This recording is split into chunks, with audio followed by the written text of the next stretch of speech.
Well, hello and welcome to your favorite podcast.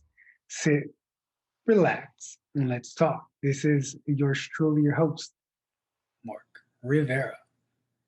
Pleasure to be able to now do this via video. And here we have, you can see, obviously, here next to me, we have our special guest for this episode. We have, what does that say? Elisa? No, Elisa Hodges. Hi, Elisa. Thank you so much for joining today. You know, we're changing it up a little bit. We're kind of doing now a little bit of, video. This is going to go up on YouTube.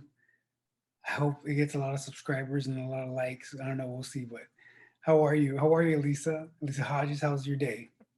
I'm doing good, Mark, for doing that. I'm doing good. First day of class. But all good. Syllabus day, so easy breezy, beautiful. But other than that, really good. Okay, awesome. It sounds good, definitely. And you know what? I don't know. We got to set it up so that the guests can have the microphone too, a microphone, or at least draw one for you right there, so it kind of looks cool. I don't know. What do you think? How does the microphone look? Uh-huh. The microphone makes you look very professional, I gotta say. Does it seem legit? That's awesome. That's awesome. Mm-hmm. I don't know, but yeah, this is different. I don't know. I'm of course it even started different. I was trying to do kind of like the same introduction and all that stuff, but like when you have somebody here and it's like you're talking to, it doesn't come out the same. It's not the same. Like when we do just a regular, just the podcast with just the voice, and and that appears on Spotify and all these awesome places. But there's just a lot different. But like when you see yourself as like you're talking, I don't know, it just kind of changes everything. But it's pretty fun. I like it. I enjoy this. Mm-hmm. Definitely. Awesome. So well, let's get started. So again, thank you so much to all for tuning in. Thank you for watching this video. And for those listening, because this is going to just audio wave on why am I blanking out, on Spotify and on all the other sources of where people listen. Thank you to all those who listen. A lot of people who we don't know, and hopefully sometime we could come to get to know, from pretty far places around the world. It's pretty interesting to be able to kind of have that, to think about like people that are listening. That's part of actually one of my biggest like contributors to why I continue to want to do this. Elisa, it's crazy to think about and to like look at kind of like, oh, who's tuning in and who's like listening, and it's awesome because it's us, and we're doing this for us, right? For our cohort, and as we're now moving it up a little bit more towards like the SoCal Christian counseling community, right? Ooh, crisp Oh, name. how does that sound? When you hear that, how does that sound to you? It rolls right off the tongue. Yeah, it just rolled. So what do you think though of that idea of the Christian Southern California Christian counseling community? What do you think? I talked to you a little bit about it. What do you think about the idea? I think it's really good, and I really like the name. It's very specific. Community that just represents us as a Uh-huh. community, even though we're going to eventually venture off into our own, practices and things like that. We're still a community, still able to reach out when we have difficult cases, maybe to vent about the workload and things like that. So Yeah. community is important, especially with us who will likely face burnout in the future. So just being there for each other, by each other's side is very important. Yeah, I completely agree. That's definitely one of the biggest things of why, to me, it's like, I think it's really important. Like I respect and I admire like all these other big, names that have been around for a while, especially in the counseling and in the psychology, all these, um, just kind of groups that have been and that are well established, and you have like all these big names and you have like all this like wisdom. And of course, we all listen to them. We all tune into them here and there, but I think being able to provide this opportunity for us to be able to share, for us to be able to experience it a little bit more firsthand, for us to be able to, kind of feel like contributors and not just listeners. I think that's kind of exciting. How do you feel about being more of a contributor than just a listener? It's nice to like have a voice. We're not just being talked at. We're a part of the discussion. I mean, as therapists, we're not supposed to talk much, just to leave room for our clients to express themselves and talk when we need to. But it's important to stay connected and talk to one another and voice our struggles and things like that, just to clear our minds, because with clients on top of clients, it starts stacking up in your mind and like keeping track, and then just like it's a lot. So just like, I mean, that's why we ourselves go to therapy, to help with that also, but also confiding in each other, because we're all going through a similar experience as a community. Yes, very good points. And you brought that up, and that comes to me to mind actually remembering, and like honestly for me it's like all the sessions and I kind of like recall them pretty good. It's interesting. I don't know, how does it work for you? Do you recall your sessions pretty good, like when you're writing down your notes and stuff? I think sometimes a lot of my clients have similar struggles. So I think sometimes it could get jumbled a little bit where I have to remember, but that was I think in the beginning. Now I'm able to differentiate because we're going deeper into their stories, into who they are. So it eventually starts, it's just like branches off into their own personal stories, the further we get in sessions in therapy. Yeah. And that's awesome, right? It's like, as I've been kind of going over my notes and just kind of tracking them, and I actually had to redo like a lot of my notes, so that was fun, because I actually knew a little bit more about what I was talking about. Like when I saw my notes that I did like my first couple of weeks, you could tell it was definitely a fresh fresh off the boat rookie, like you could just see like the language and like the things that you were trying to express. And now I understand why all those corrections were there. So like now, by like, now like in sessions 8, 9, 10, 11 and all that stuff, so I redid them, right? And I was just kind of going more along with the flow of like what's going on, kind of more going along with the flow of the problem that was presented and what was talked about, and what the goals were, what recommendations were done, what intervention was performed, what was done, and what were things that were there, the comments, and kind of looking into all that. So it's just awesome to see that as you go and as you grow like as a therapist, and you kind of go over like your notes and you go over like old stuff. It's like, man, it's crazy to think how we really do mature. Yeah, definitely. Like, I think the first time around, you're just kind of writing, not like whatever, but you don't have like the knowledge or the terminology yet to really like I would do like run-on sentences, and then all this, and like it's not like terrible. It's just not what it's like now. I hope it'll get better than what it is like now too. Yeah. But it's definitely a lot of improvement, especially when you're doing it over and over and over again. It gets shorter and shorter because you're able to kind of wrap everything up in in a much a less wordy note. Yes. Like I would be doing like lines, and it's just probably a bunch of nonsense that I think was important in the session, but trying to pinpoint exactly what was important in the session, and not just writing like a paragraph of stuff that you discussed. Yeah, because it's like there's so many things that happen, right? I mean, there's a lot of things that happen in the session, and again, kind of as you grow and as you're learning, right, through the supervision, through the classes, and through like your own mistakes, it's like I think you kind of learn to see what is important and what's not, and kind of pick those things up to kind of condense a little bit more of like the information that you're going to put on the notes, which is, um, for me, I think about and I put it like, okay, my supervisor is going to read this, and this is what she's telling me. Think about it. I'm going to read this. So when I read this, what am I going to understand? What little story or what you don't have to give me all the details. Just tell me what you want me to hear. Just right there, what happened, and kind of play it.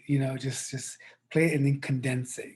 So it was that's a lot of kind of what rewriting my notes and doing all that stuff has been for me. Just kind of being able to condense and to, like you said, kind of get to the root or the base, to the substance, right?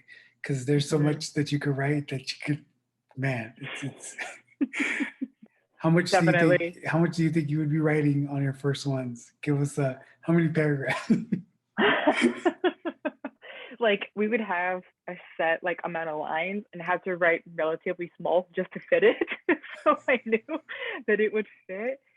Or like I would write it down and then later on I would be like, why I wrote something that wasn't nearly as important as what I'm thinking right now, uh, but you don't feel like going back to it and like, writing it out or and things like that. I think progress notes reflect I think how you run your therapy sessions, mhm, because you're just like in progress notes and your notes, you're able to identify the issues and the progress within the client, um, and that reflects within your notes, being able mhm, to do that because it's very easy to get lost on just like a constant stream of like when they're talking and they're expressing one thing leads to another, and then I end up getting lost of like what the point is and having yeah, to reflect on that much later, or like it being the end of session and not having the time to reflect on it. yeah,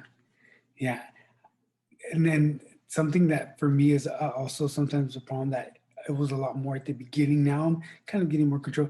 How do you, for you personally, how do you redirect or kind of end their paragraph that or the story that they're telling you to start putting in some stuff? Like how do you politely or how do you create a diversion, or how do you do to politely kind of jump in and kind of hold on, let me talk for Mm-hmm. a second. How do you do that? I don't. So I So find it honest, so I honest. find it really, that's something I'm struggling with right now. I find it really, really hard when the client is becoming very passionate and emotional about something, and it feels like Mhm. it's never going to end. To Yeah, be like, oh, wait, like I don't know how to go about that. So that also comes with the confidence of your rapport and your relationship with the client enough yeah. to know that you're doing this for their benefit. Mhm. You're trying to stop them in their own tracks, because we're not getting to the root of the problem. We're just getting lost. We're getting off track at this point.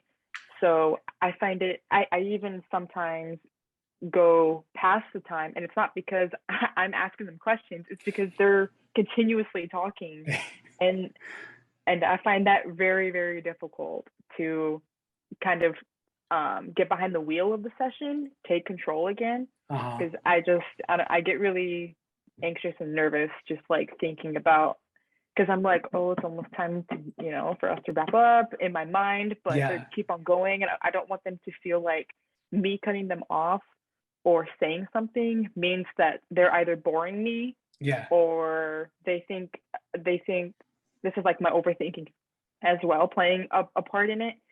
Um, them thinking that I don't care enough to listen to them, or I'm judging them in a way that I need them to stop. Like I'm worried about things like that, like halting their progress, or um, getting to a point where the relationship kind of starts to like split, and I don't want that. Mhm. So I'm trying, not actively, mentally trying, trying to like know when to kind of cut in. It's especially over phone calls, because here we can see our body language Uh-huh. and we can see eventually there's an end, yeah, Yeah. exactly, like the facial expressions and things like that. And um, over phone call, which a lot of my sessions are, because my Wow. clients are busy moms and they don't have the Mm-hmm. time to, they're just the distractions usually at an outing, things like that, where they just don't have the time to have like to sit down or have like a face-to-face conversation, like over Zoom or virtually or anything like that. So it's really hard to tell when to cut in, because Mm. like, like you hear the silence, you want them to process it, and then you're about to talk, and then they start talking again. It's like this Yeah. roller coaster. Yeah. But what about you? What's your experience with that? Just up and down, up and down. Wow. For me, I'll be honest. Like when I think when I'm starting the session, like I already kind of just I'm really not thinking much. I'm just allowing, just kind of, just let them dictate and tell me what they want to talk about, because obviously it is for them, what is on your mind and what's everything. So, just the simple, how's it been, since last session, or last session we left off here, how's it been going with you, kind of just like that, and just kind of see where it takes from there. Um, I feel comfortable, a lot more comfortable just with the listening part. I try my best to not talk much, and when I do talk, I just give that substance, and again, kind of like I mentioned in a couple of podcasts ago, just kind of talking, kind of like how my supervisor does.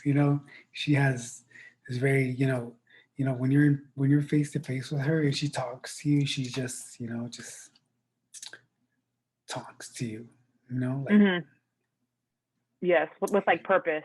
Yes, it's just like, Mm-hmm. so I try now to kind of uh, put that into my report, and convey that type of, because I think what that gives is that gives that connection, it gives like that, like I feel you, Mm-hmm. kind of, it gives that feeling that for the client or the person you're talking to, it just gives them that uh, validity, gives them that opportunity to open up and to feel, you know, validated, to feel like you're really hearing me, you're really understanding me. So I think I want to give you more. But when it comes to towards the end, right? Like I don't necessarily finish at the 45. And yeah, I don't, it's kind of that's when I start, just to kind of see like where it's going and kind of what that part does get me sometimes, because something that I've had happen a couple times, that at that point at the 45, when you start trying to close up, when you say something that's deep, or when you just ask a question, or just something was just so good that you just want to just one more thing you want to talk about, and then you just open up a whole, and then we just open up the whole Pandora again, and just like emotions and everything is like, oh, Mm-hmm. why, like how do you stop that, and it's hard because like you were talking about, it's like it's kind of, it feels sometimes for me like impolite, because I started it, it's my fault that this, I could have stopped it, but you know what, that's, you know and then kind of close it down. So, just to finish off here, just kind of, but no, I said, oh my God, you know what, I just thought of something, light bulb, something happened, right? And then I'm like, it's my fault that we're good. So I'm just gonna listen and just try to get that part when I feel like you've said enough, and then I'm just gonna come in smooth and try to do it. So, getting much better at that. Definitely getting much Mm-hmm. better at that. And obviously that's also the other part, kind of like, because I'm more when you have like this rapport, once you start, for me, once you go over like your fourth, fifth session, and things start happening, they start feeling it, you start feeling connection, and you start feeling like the client feels like you're understanding them. Client feels that you're hearing them, that you're telling them things that are actually, valuable for them. You're not just giving them, just a blah blah blah or whatever clinical thing they've heard before, like the usual, when they feel like that connection, like, it is a lot easier, kind of like, okay, listen, I'm gonna be stopping at the 45, or at the 45 we're just gonna be coming to a close. So, or yeah, so as we are getting closer to the end, is there anything else on your mind, just shortly, that we could talk about, or anything else that just kind of like that. So it's managing it more, being a better Hmm. manager. Better manager. Yeah. Yeah, so that's good. So, kind of like the other part that we were talking about, kind of like today, it was nice kind of seeing everybody again, right? How did you feel today? I don't know. Was today your first day? It was my first day back. How about yours? Yeah. Yours Yeah, too? same, because we didn't have class on Monday because of Labor Day. Correct. Hmm. Yes. And then Yeah. Tuesday, yeah, I didn't have class on Tuesday. We have the exact same schedule. Yeah, this okay. Yes, I forgot that again. Yeah, you know what? It's 10:16. It's good. It's awesome. It's a good. Mm. This is one of those late night podcasts. Hold on, Ooh. Oh, he's gonna. late night podcast. Can you hear the echo? Yes. Okay, cool. So it's a late night podcast. Awesome. Just kind of because this is like the only time that we have to do stuff, because the rest of our day is just completely packed and filled with stuff to do. Hmm. So, how do you balance school and work and any other adventures that you deal with? And please tell us, what do you do? What do you do with your life? Elisa Hodges, MFTT. I thank you for the introduction. That little tagline was really nice. For right now, it's just, I mean, today was our first day, so just like looking at the assignments that are due, it's a lot more frequent assignments than I was expecting. I mean, usually it's at like every other week, but it's like once for this coming month, and then like after that, it's kind of back to back to back.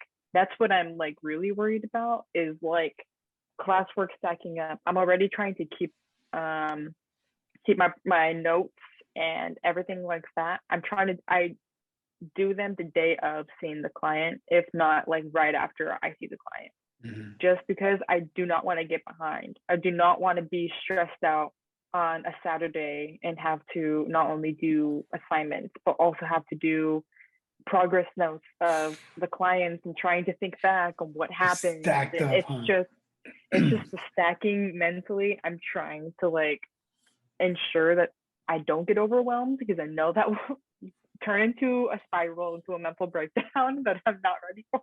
Yeah. So I'm really hoping that a lot of the professors have some grace with us, knowing themselves they have been through this process of going to school and practicum, and they'll give us some chances. I know it's not going to be like, us requesting like a week, like you to push it a week or something like that. Just like I'm unable to do it now, but I can do it tomorrow because I'm behind on some notes. I'm trying to like I know that they already have a lot of grace with us, and I'm Hmm. hoping that they'll keep that, knowing it's a stressful time for us, Yeah. ensuring that we get the hours. And if we need more hours, the thought of needing more hours and then getting the hours on equals more time that we have to spend doing that. It's just like a lot to mentally deal with. So having to physically deal with it, it just sounds very exhausting. I can't wait for Thanksgiving and Thanksgiving break. It's only September. Crazy. We just started the first day. We're already just like, oh my God, this is crazy.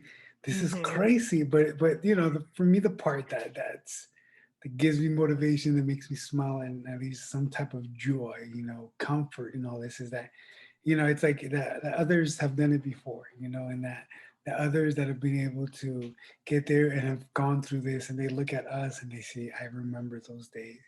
I get to talk a lot with like associates, and I get to talk a lot with like licensed, in my practicum site. And it's crazy because, it's like we're just there all together, and we're like, all of us are like sharing the same offices, and we're sharing the same um, rooms, so we just crossed and we see each other, and even some doctors there, it's like, and they always kind of share and say, you know what, like I remember those days. Hang on and be strong, just hang tight and be Hmm. strong, because it is a lot, it is a lot. For me, it's embarrassing, and I think I'm gonna throw a confession here right now. I'm gonna throw a confession. Really is late night, huh? Just It's spilling everything. You know what? They are just, I think it's just like these late night podcasts, just for all those who maybe want to do these late night podcasts, just know that bars kind of are pretty low right now. There are no bars, just, we're just talking. It's just, eh. Hmm. Hmm. The um, absolute bare minimum. you know what? It's no bars. I'm gonna be pure. I'm gonna be true. I'm gonna be transparent. Wow. I fell behind on notes.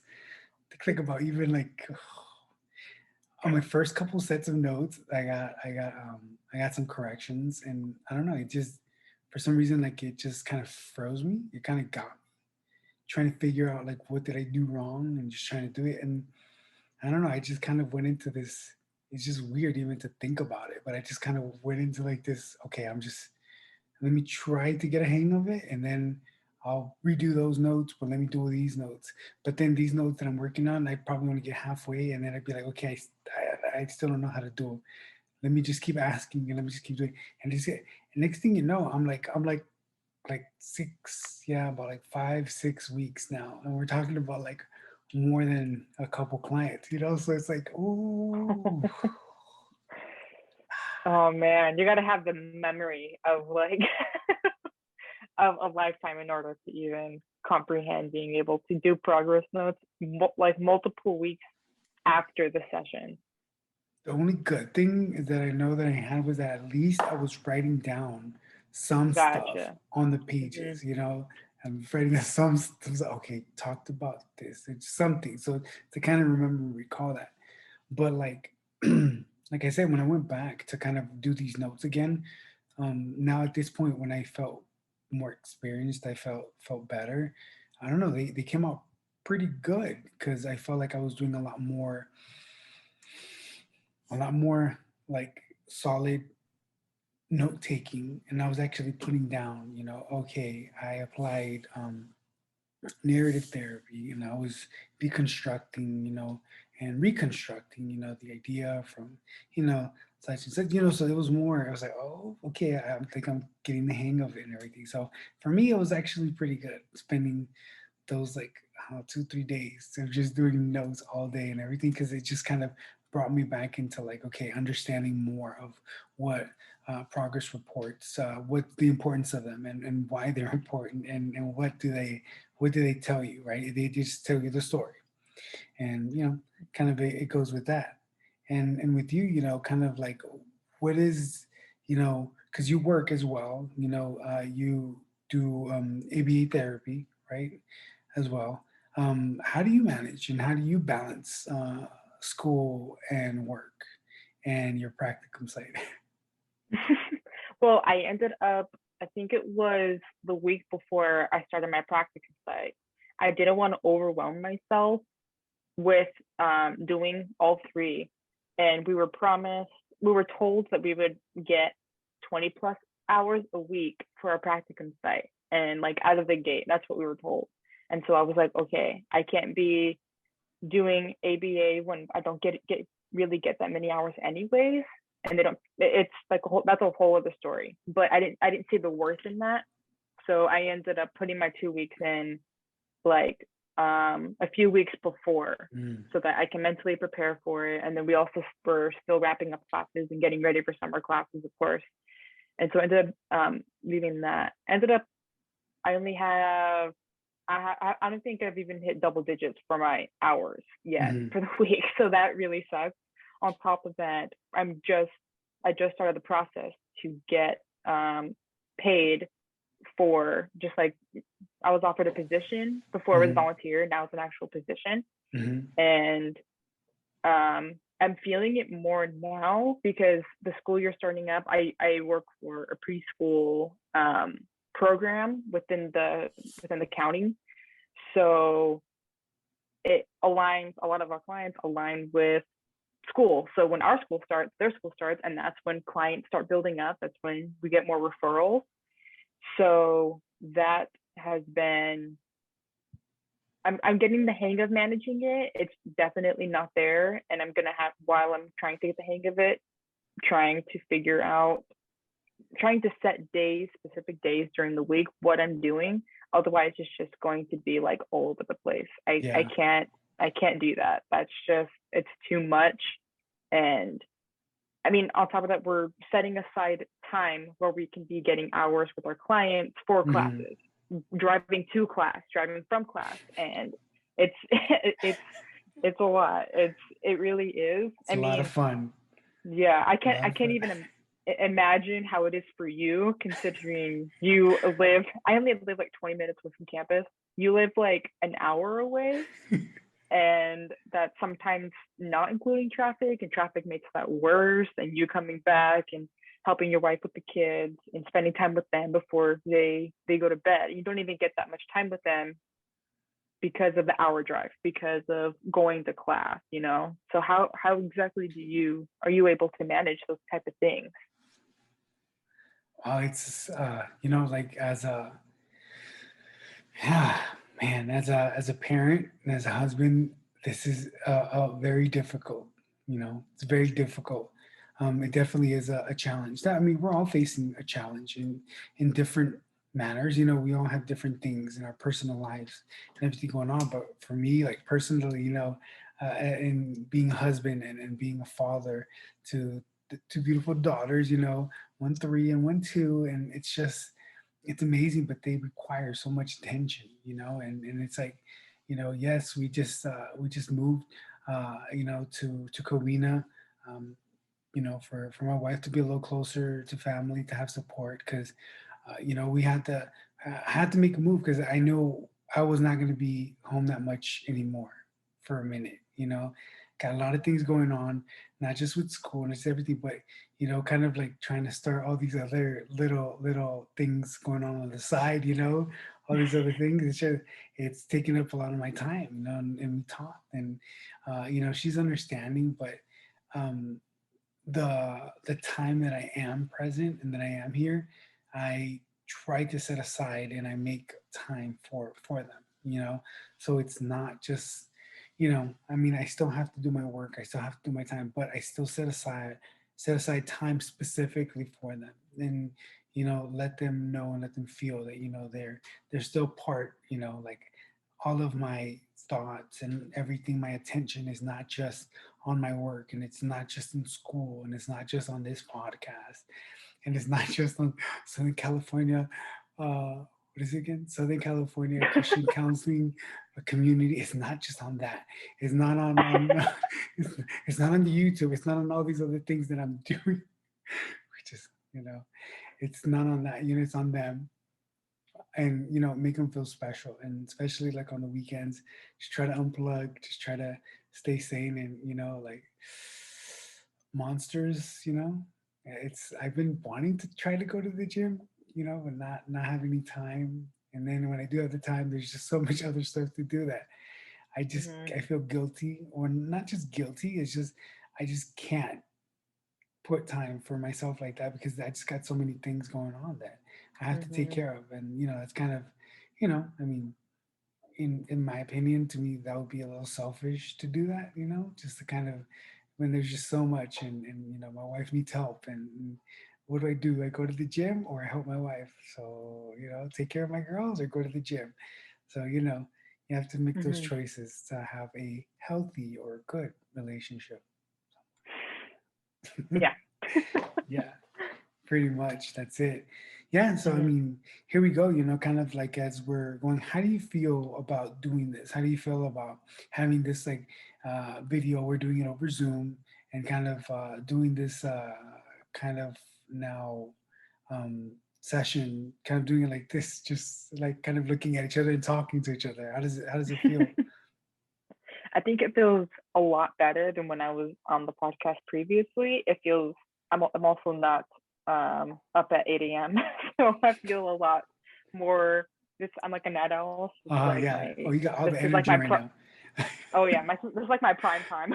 So I don't actually do anything, but this is my prime time. Nighttime.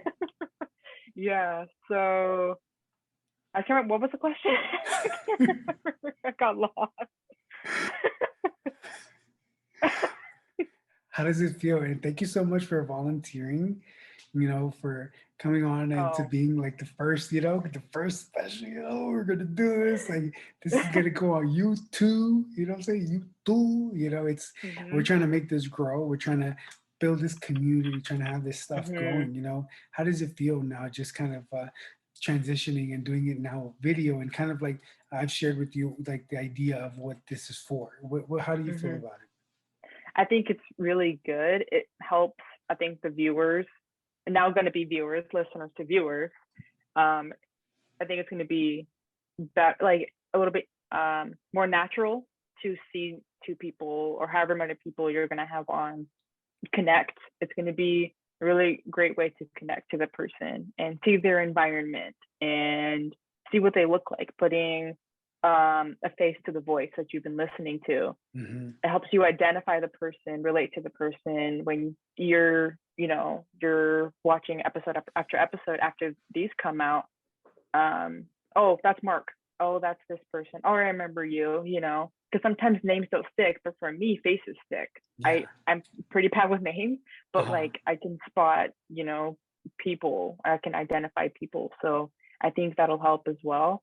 I think also just to kind of go back on what you were saying earlier of about your daughters. I think not only is this is beneficial for you, for us as clinicians, as therapists. It's also leaving.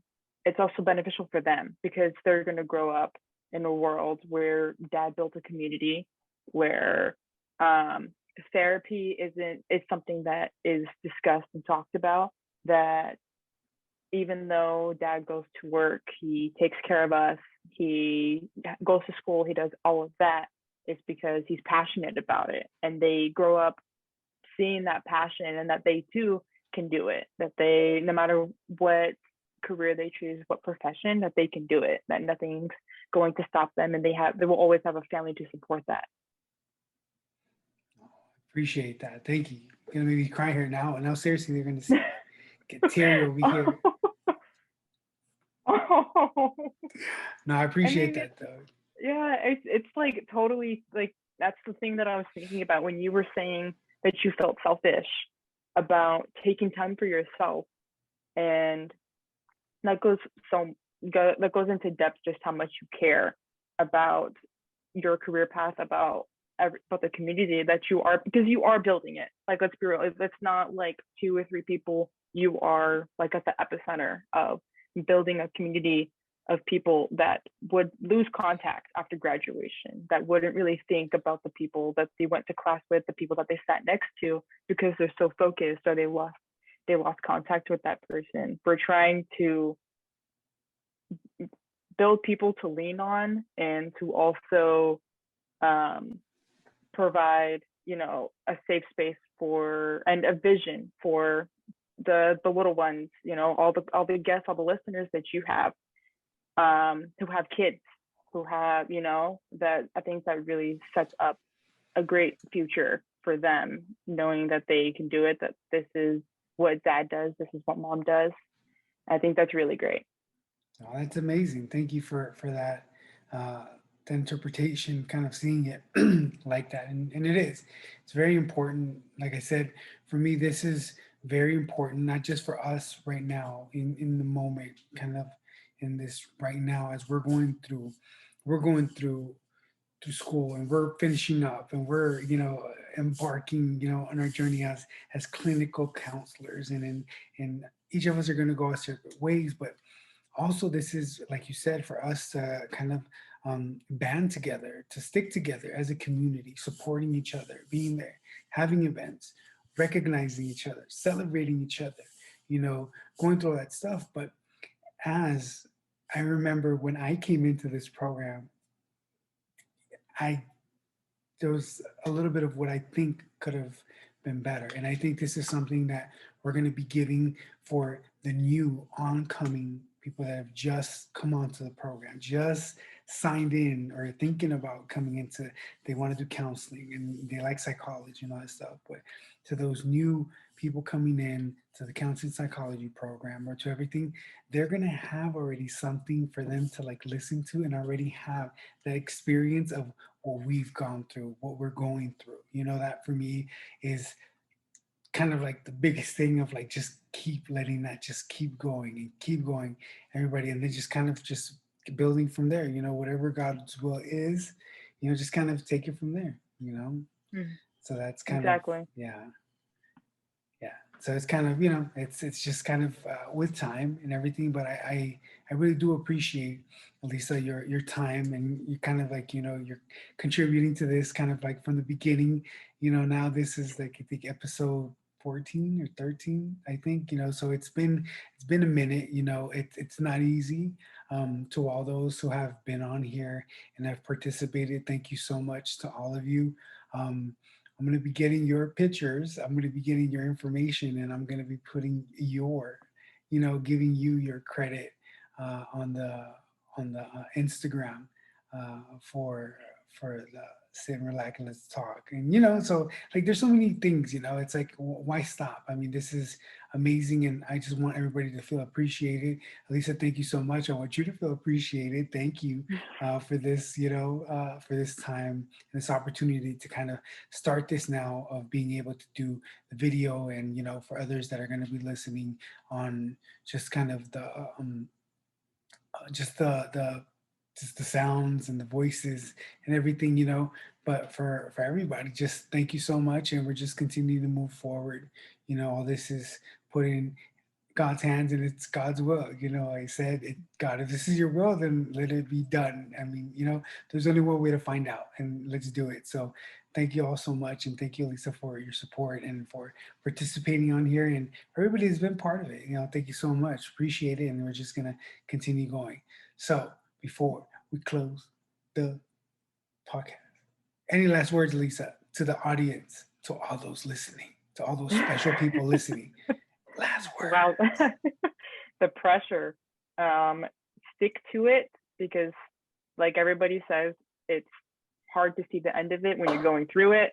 But when you're at the end of it, you reflect on all the things that you went through and you feel stronger coming back from it. So, yeah, I think that's my 2 cents. Boom, mic drop, powerful. Thank you all so much for listening. Appreciate it. Hope you're having a great night, great day, whatever time you're listening. Don't matter. I hope you're having a great whatever it is. Much love. God bless.